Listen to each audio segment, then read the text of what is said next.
ठाकरेंच्या मातोश्री निवासस्थान परिसरात ड्रोनच्या घिरट्या, ठाकरेंच्या शिवसेनेच्या वरिष्ठ नेत्यांचा आरोप। मात्र पॉट टॅक्सीच्या सर्व्हिससाठी एमएमआरडीएने परवानगीनेच ड्रोन उडवल्याचं मुंबई पोलिसांचं स्पष्टीकरण। ठाकरेंची भीती वाटत असल्यानं त्यांच्यावर नजर ठेवण्याचा प्रकार, मातोश्री परिसरातील सुरक्षा वाढवावी, वरिष्ठ नेत्यांनी याची दखल घ्यावी, ठाकरेंच्या सेनेचे प्रवक्ते हर्षल प्रधान यांची मागणी। ड्रोन फिरत असल्यास पोलिसात तक्रार करावी, मुख्यमंत्री योग्य दखल घेतील, लोकांमध्ये संभ्रम निर्माण करू नये, प्रवीण दरेकर यांची प्रतिक्रिया।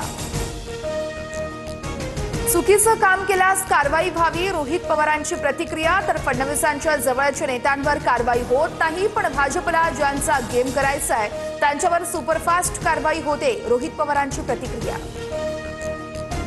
पुण्यातील जमीन लाटण्यासाठी आधीपासूनच प्रयत्न सुरू असल्याची माहिती। पुणे शहराच्या तहसीलदारांना जमीन रिकामी करायची होती। नायब तहसीलदार प्रवीण बोर्डेंच्या तक्रारीनंतर 7 नोव्हेंबरला एफआयआर दाखल। इमिग्रेशन विभागाकडून बावधन पोलीस शीतल तेजवानीची माहिती मागवणार, शीतल तेजवानी परदेशात असल्याचा पोलिसांना संशय। निलंबित पुणे तहसीलदार सूर्यकांत येवलेंच्या पूर्वीच्या आदेशांची चौकशी होणार, पुण्याचे जिल्हाधिकारी जितेंद्र डोडी यांची माहिती।